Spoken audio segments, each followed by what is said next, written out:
चलिए, hello dear student, स्वागत है आपका फिर से अपने यूट्यूब चैनल पे। आज जो हम आप लोग के लिए लेकर के आए हैं ये ज्योग्राफी का है।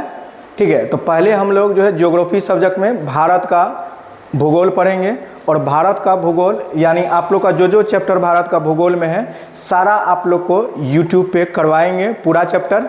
ठीक है, तो पहला जो हम लोग का ज्योग्राफी का पार्ट स्टार्ट होगा वो होगा इंडियन ज्योग्राफी। तो यहाँ पे आप लोग को लिखा हुआ कुछ चैप्टर का नाम भी लिखा हुआ होगा। ठीक है, रोज़ आप लोग के लिए जो है एक वीडियो अपलोड होगा और सारे वीडियो आप लोग जो है किताब सामने में रखिएगा और उसके बाद ही ये वीडियो हमारा देखिएगा। तो चलिए स्टार्ट करते हैं। ज्योग्राफी में कौन कौन सा चैप्टर आपको पढ़ाएंगे वो सब पहले बता देते हैं। तो देखिए, ज्योग्राफी में जो हम लोग पढ़ाएंगे आपको वो आपको यहाँ से हो जाएगा भारत का समान परिचय, ये पहला टॉपिक होगा, पहला चैप्टर। उसके बाद दूसरा जो होगा वो होगा भारत का भूगर्भिक संरचना का विकास और तीसरा चैप्टर हम लोग का है भारत का भौतिक विभाजन और उसके बाद भारत की नदियां होगा, झील, जलप्रपात और बहुउद्देशीय परियोजना, ये हम लोग का चौथा चैप्टर है। उसके बाद पांचवा चैप्टर जो हम पढ़ाएंगे इसमें आपको भारत का भूगोल में यह भारतीय मानसून होगा। उसके बाद हम लोग भारत की मृदा के बारे में पढ़ेंगे, भारत में सिंचाई व्यवस्था पढ़ेंगे। उसके बाद भारतीय कृषि और पशुपालन के बारे में हम लोग पढ़ेंगे। उसके बाद नेक्स्ट जो हम लोग पढ़ेंगे तो वो भी आपको बता देते हैं और कौन कौन सा चैप्टर है तो वो भी चैप्टर आपको यहाँ से बता देते हैं। ठीक है, तो और जो सब मिला के 16 चैप्टर होगा। तो देखिए, उसके बाद 8वां जो चैप्टर है कृषि वाला बता दिए, भारत में खनन के बारे में पढ़ाएंगे। ठीक है, भारत का जो खनिज संसाधन होगा, ऊर्जा संसाधन, उसके बारे में। और उसके बाद भारत का उद्योग के बारे में, भारत का परिवहन हो जाएगा, भारत की प्राकृतिक वनस्पति हो जाएगा, भारत की जनसंख्या होगा, भारत की जनजाति, आपदा प्रबंधन, राज्य और केंद्र शासित प्रदेश, ये 16 चैप्टर आपको जो है इस ज्योग्राफी में पढ़ाया जाएगा भारत का भूगोल में। उसके बाद यहाँ से जो हम लोग स्टार्ट करेंगे पहला चैप्टर स्टार्ट करेंगे और वो पहला चैप्टर जो होगा ये ज्योग्राफी का होगा जिसका नाम है भारत का समान परिचय। ठीक है, तो पहला चैप्टर यहाँ से आप लोग का स्टार्ट आज ही से कर देते हैं। थोड़ा सा आप लोग का वीडियो बनेगा, ये 15-20 मिनट का ही रहेगा आज, फिर अगला क्लास से आप लोग को पढ़ा देंगे बढ़िया से। ठीक है, तो ज्योग्राफी स्टार्ट करने से पहले ज्योग्राफी का आपको परिभाषा जानना बहुत ज़रूरी है। तो यहाँ पे आपको लिखा हुआ है, देखिएगा, हर एक जो है अपना अपना दिया था मत, ज्योग्राफी का अलग अलग आदमी परिभाषा दिया था। अब देखिए यहाँ पे स्ट्रेबो के मुताबिक आपको जो है, स्ट्रेबो नामक विद्वान हुआ वो जो परिभाषा दिया भूगोल का उसके बारे में देखिए। स्ट्रेबो नामक विद्वान के अनुसार पृथ्वी पर उपस्थित आकाशीय पिंड हो गया, सागर हो गया, स्थलखंड, झील, जलप्रपात और मानवीय क्रियाकलाप इत्यादि के बारे में जिस विषय में पढ़ते हैं उसे ही क्या कहते हैं, भूगोल कहते हैं, उसे ही क्या कहते हैं, भूगोल कहते हैं। ठीक है, ये हो गया स्ट्रेबो के मुताबिक भूगोल का परिभाषा, स्ट्रेबो नामक विद्वान के मुताबिक। ठीक है, तो यानी पृथ्वी पर उपस्थित जितना भी आकाशीय पिंड हो गया, सागर हो गया, जलप्रपात हो गया, झील हो गया और मानव द्वारा क्रियाकलाप जितना भी है सारा किस में आ जाएगा, भूगोल के अंतर्गत आ जाएगा। अब देखिए, ज्योग्राफी जो बना है, ज्योग्राफी का हिंदी होता है भूगोल। तो ये शब्द का प्रयोग जो किया था यूनानी विद्वान इरेटोस्थनीज ने किया था। कौन किया था? इरेटोस्थनीज। इसी कारण इस इरेटोस्थनीज को जो है ज्योग्राफी का पिता कहा जाता है और जिस कारण भूगोल का पिता कहा जाता है ये भी लिखा हुआ है। तो भारत का भूगोल भी पढ़ रहे हैं हम लोग, तो इसमें यदि भूगोल का पिता बोलेगा कौन है तो इरेटोस्थनीज है। उसके बाद है कुछ विद्वान जो है किसको मानता है, हिकेटियस को भूगोल का पिता मानता है, कुछ तो स्ट्रेबो को भी मानता है। लेकिन आपको जो एग्जाम में पूछेगा भूगोल का पिता कौन है तो इरेटोस्थनीज मानना है। लेकिन कुछ विद्वान किसको मानता है, हिकेटियस को मानता है। क्यों मानता है? क्योंकि इसका एक पुस्तक था जिसका नाम था पीरियड्स। ठीक है, पीरियड्स नामक पुस्तक में पहली बार पृथ्वी के बारे में जो है क्रमबद्ध तरीके से वर्णन किया गया था। इसी कारण जो है कुछ भूगोलवेता किसको मानता है, हिकेटियस को मानता है। तो यहाँ से आप लोग पॉइंट याद रखेंगे, जो आपको पीरियड्स नामक पुस्तक किसका है तो वो आपको हिकेटियस का है। उसके बाद नेक्स्ट है जर्मनी भूगोलवेता अलेक्जेंडर वान हम्बोल्ट को आधुनिक भूगोल का जनक कहा जाता है। यदि क्वेश्चन यहाँ से पूछ दे आधुनिक भूगोल का जनक किसे कहा जाता है, जर्मन भूगोलवेता जो था अलेक्जेंडर वान हम्बोल्ट को कहा जाता है। लेकिन वैसे पूछेगा तो पिता कौन है, इरेटोस्थनीज है। लेकिन और कुछ विद्वान किसको मानता है, हिकेटियस को। क्यों मानता है? क्योंकि पृथ्वी के बारे में जो क्रमबद्ध तरीके से जो वर्णन किया था किसी पुस्तक में वो था पीरियड्स नामक, और वो पुस्तक किसका था, हिकेटियस का था। ठीक है, उसके बाद देखिए आप लोग ज्योग्राफी जो है ग्रीक भाषा का शब्द है, ये भी एग्जाम में क्वेश्चन कभी कभी आता है। ज्योग्राफी जो किस भाषा का शब्द है, तो ग्रीक भाषा का शब्द है। तो एक हो गया जियो, एक हो गया ग्राफो, दो शब्द से मिलकर बना है। जियो का अर्थ होता है पृथ्वी, जियो का अर्थ क्या होता है, पृथ्वी होता है, और ग्राफो का अर्थ होता है वर्णन होता है। ठीक है, जिसमें हम लोग पृथ्वी के वर्णन के बारे में जिस विषय में पढ़ते हैं उसे ही क्या कहते हैं, भूगोल कहते हैं, यानी ज्योग्राफी कहते हैं। जियो मतलब पृथ्वी हो गया, और ग्राफो मतलब क्या हो गया, अध्ययन हो गया। तो ये सब था आपको ज्योग्राफी के बारे में। आपको बोलेगा ज्योग्राफी का पिता कौन हो गया, इरेटोस्थनीज हो गया। कुछ भूगोलवेत्ता किसको मानेगा, हिकेटियस को मानेगा। क्यों मानेगा, क्योंकि पीरियड्स नामक पुस्तक में पृथ्वी का क्रमबद्ध तरीके से वर्णन जो मिला किसी पुस्तक में, वो है पीरियड्स। उसके बाद है आधुनिक भूगोल का जनक किसे कहा जाता है, अलेक्जेंडर वान हम्बोल्ट को कहा जाता है। और ज्योग्राफी कितने शब्द से मिलकर बना है, दो शब्द, एगो जियो, एक ग्राफो। जियो मतलब पृथ्वी, ग्राफो मतलब होता है अध्ययन या वर्णन होता है। तो उसको हम लोग क्या कहते हैं, ज्योग्राफी कहते हैं। ठीक है, तो उसके बाद नेक्स्ट जो हम लोग का है, तो वो देखिएगा भारत का नामकरण कौन कौन किया था। ठीक है, तो यहाँ पे आप लोग नामकरण के बारे में भी समझ सकते हैं। भारत का जो नामकरण किया था, ऋग्वेदिक काल के प्रमुख जन था एगो भरत था। ठीक है, उसी के नाम पर जो है भारत किया गया है। और उसके बाद जो है भारत शब्द का सर्वप्रथम उल्लेख पुराणों में मिलता है। कहाँ मिलता है, पुराणों में। आप लोग इतिहास में पुराण के बारे में पढ़े होंगे। टोटल पुराण जो कितना है, 18 पुराण है। कितना पुराण है, 18। उसके बाद देखिएगा भारत का जो अन्य नाम है, एक तो आपको हिंदुस्तान हो गया, जमुई द्वीप हो गया, आर्यावर्त हो गया। और यदि याद करिएगा तो एक शब्द आता है BIHAR, बिहार। तो बिहार से आप लोग याद रख सकते हैं 5 नाम, यहाँ से भारत का हो जाएगा। B से भारत हो जाएगा, I से इंडिया हो जाएगा, H से हिंदुस्तान हो जाएगा, A से आर्यावर्त हो जाएगा, R से रीवा हो जाएगा। और उसके बाद एक और नाम याद रखिएगा, जमुई द्वीप। बिहार में 5 गो नाम, एक जमुई द्वीप याद रख लीजिएगा। कुल मिलाकर के 6 नाम आपको भारत का मिल जाएगा। लेकिन भारत का जो नाम देखिएगा, संविधान के मुताबिक 2 ही नाम है, एक है इंडिया और एक कौन है, भारत। एक आपको कौन सा हो जाएगा, इंडिया हो जाएगा, और एक आपको हो जाएगा कौन सा, भारत हो जाएगा। सिर्फ यही 2 नाम का चर्चा है संविधान में। और बोलेगा कौन अनुच्छेद में चर्चा है, तो अनुच्छेद यानी आर्टिकल कितना में है, 1 में चर्चा आपको दिया हुआ है। भारत का 2 नाम का उल्लेख है। ठीक है, उसके बाद नेक्स्ट जो हम लोग का है, तो देखिए सबसे पहले ज्योग्राफी पढ़ने के लिए आप लोग को दिशा के बारे में भी जानकारी होना चाहिए। कुल जो दिशा होता है वो 10 दिशा होता है। आप तो जानते हैं 4 मेन डायरेक्शन हो गया, जैसे पूरब, पश्चिम, उत्तर, दक्षिण, और उसका सब डायरेक्शन यहाँ पे आपको दिया हुआ है। ठीक है, तो ऐसे करके खींचे तो ऊपर में कौन सा हो गया, उत्तर हो गया, और नीचे में कौन सा हो गया, दक्षिण हो गया। ठीक है, तो उत्तर दक्षिण हो गया। अब उसके बाद देखिए ये जो आपको लिखा हुआ है, इधर आपको कौन सा हो गया, पूर्व हो गया, और इधर कौन सा हो गया, पश्चिम हो गया।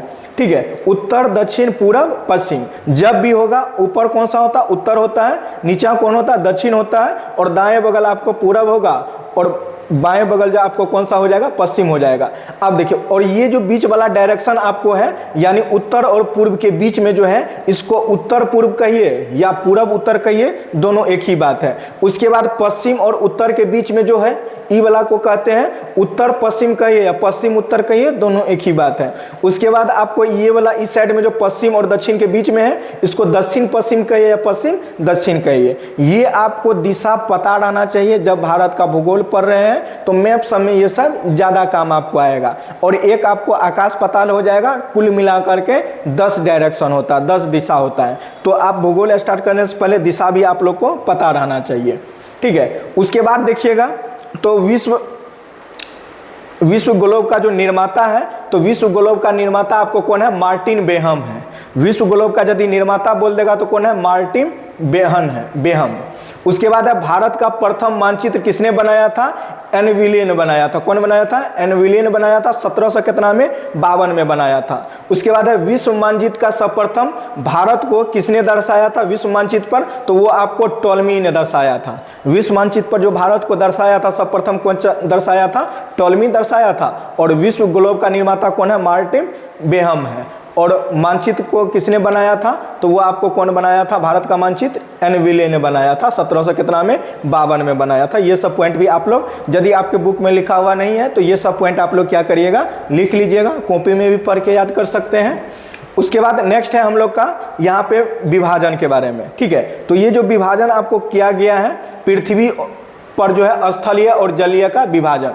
जितना भी पूरा पृथ्वी है, पूरा पृथ्वी पर देखिए आपको 71% भूभाग पे क्या है, जल है। 71% भूभाग पे क्या है, जल है, और 29% भूभाग पे क्या है, स्थल है। पूरे संपूर्ण पृथ्वी पर सबसे ज्यादा भाग कौन सा है, जल का भाग है 71%, और स्थल का कितना है, 29% विस्तार है। और उसके बाद देखिएगा पृथ्वी को मुख्यतः जो 7 महादेश में बांटा गया, 5 महासागर में। यानी पूरे पृथ्वी को महादेश यदि बोलेगा या महाद्वीप बोलेगा तो वो कितना हो जाएगा, 7 महादेश या महाद्वीप भी कहते हैं। और महासागर बोलेगा तो कितना महासागर है, 5 महासागर। तो सबसे पहले अपना लोग कौन सा, स्थलीय भाग पढ़ लेते हैं। देखिए स्थलीय भाग जितना भी आपको महादेश कहलाएगा, तो यहाँ पे स्थल खंड के बृहद स्वरूप को क्या कहते हैं, महादेश कहते हैं। स्थल खंड मतलब जमीन का टुकड़ा है, टुकड़ा हो गया।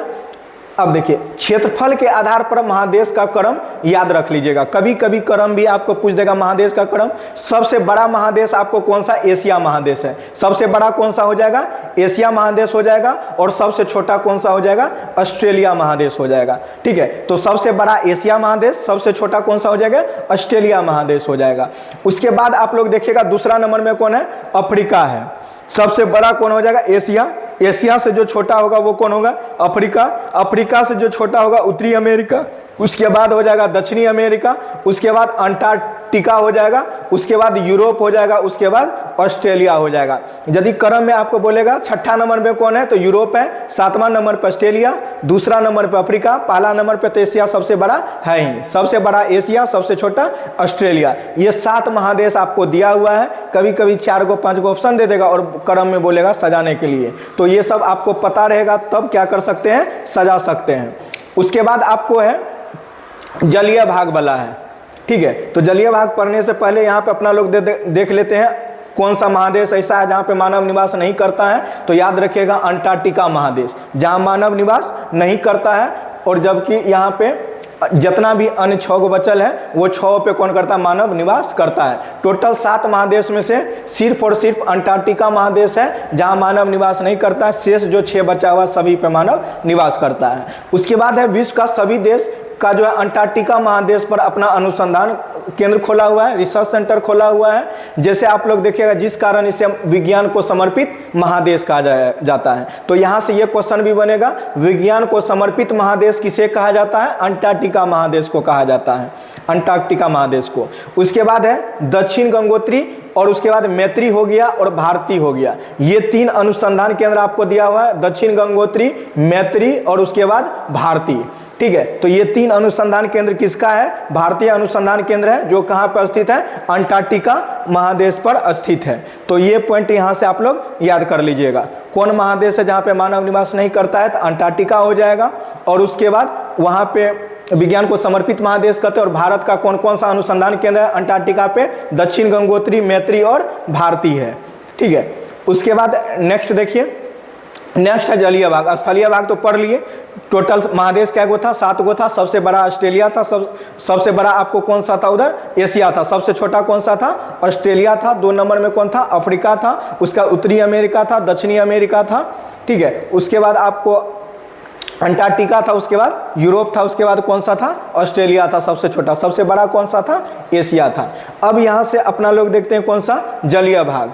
तो यहाँ पे महासागर कितना पढ़े थे, 5 महासागर पढ़े हुए थे। ठीक है, 71% भाग पृथ्वी पर कौन सा है, जलीय भाग है। तो यहाँ पे देखिएगा महासागर में कितना परसेंट गिरता है, और उसके बाद अन्य स्रोत में कौन कौन सा। महासागर में पृथ्वी पर जितना कुल पानी उसका 97% समाहित रहता है। और अन्य स्रोत में आपको कितना परसेंट, 3% है। जैसे हिमानी हो गया, नदियाँ हो गया, झील हो गया, भूमिगत जल हो गया और वायुमंडलीय जल हो गया। इस समय कितना परसेंट है, 3% ही है। ठीक है, तो यहाँ तक आप लोग के आज बताए हैं। फिर अगले क्लास में आप लोग देखिएगा जो आपको अक्षांशीय और देशांतरीय विस्तार भी बता देंगे। तो यहाँ पे कौन कौन महासागर है उसके बारे में जान लेते हैं। तो पहला आपको यहाँ पे हो जाएगा, जलीय भाग का जो बृहद स्वरूप है उसे ही क्या कहते हैं, महासागर कहते हैं। जलीय भाग का बृहद स्वरूप को महासागर कहते हैं। कुल महासागर कितना है, आपको 5 महासागर है। ठीक है, सबसे बड़ा महासागर कौन सा हो जाएगा, प्रशांत महासागर। जैसे 5 महासागर है तो 5 महासागर में सबसे बड़ा कौन सा है, तो प्रशांत महासागर है। उसके बाद आपको हो जाएगा जिसमें आपको 46% क्या है, जल है। और सबसे छोटा कौन सा है? आर्कटिक महासागर है। सबसे छोटा आर्कटिक हो जाएगा और सबसे बड़ा कौन सा है? प्रशांत महासागर है। फिर उसके बाद देखिएगा महासागर का भी क्रम दिया हुआ है, जैसे देश का दिया हुआ था उसी तरह महासागर का। सबसे बड़ा कौन सा है? प्रशांत महासागर। उसके बाद हो जाएगा अटलांटिक महासागर, हिंद महासागर, अंटार्कटिक महासागर और आर्कटिक महासागर आपको 5 नंबर पे है। ठीक है, तो भारत एशिया महादेश के दक्षिणी भाग में स्थित है। जैसे एशिया महादेश आपको बना हुआ सबसे दक्षिण में कौन सा हो जाएगा? भारत हो जाएगा। और हिंद महासागर के शीर्ष पर है। जैसे सपोज मानिए आप भारत का मैप बनाइएगा, ठीक है, तो भारत का मैप ऐसे करके यदि जब बनाइएगा तो यहाँ पे देखिएगा नीचा में हिंद महासागर है। नीचा में कौन सा है? हिंद महासागर। और इस साइड आपको बंगाल की खाड़ी हो जाएगा, बंगाल की खाड़ी। और इधर से आपको कौन सा हो जाएगा? अरब सागर हो जाएगा। तो मतलब सबसे दक्षिण भाग में कौन है? हिंद महासागर है। हिंद महासागर के शीर्ष पर हो गया। और हिंद महासागर एक ऐसा महासागर है जिसके नाम पर क्या पड़ा? हिंदुस्तान पड़ा है। ठीक है, तो ये भी यहाँ से पॉइंट याद रखिएगा। और महासागर का क्रम भी याद रखिएगा। सबसे बड़ा प्रशांत, प्रशांत के बाद उससे छोटा कौन होगा? अटलांटिक होगा। उसके बाद हिंद महासागर, अंटार्कटिक महासागर और आर्कटिक महासागर हो जाएगा। ठीक है, फिलहाल आज के वीडियो में यहीं तक। मिलते हैं अगले वीडियो में भारत का अक्षांशीय और देशांतरीय विस्तार के साथ, और आगे जो भी टॉपिक रहेगा। तब तक के लिए thank you so much for watching this video.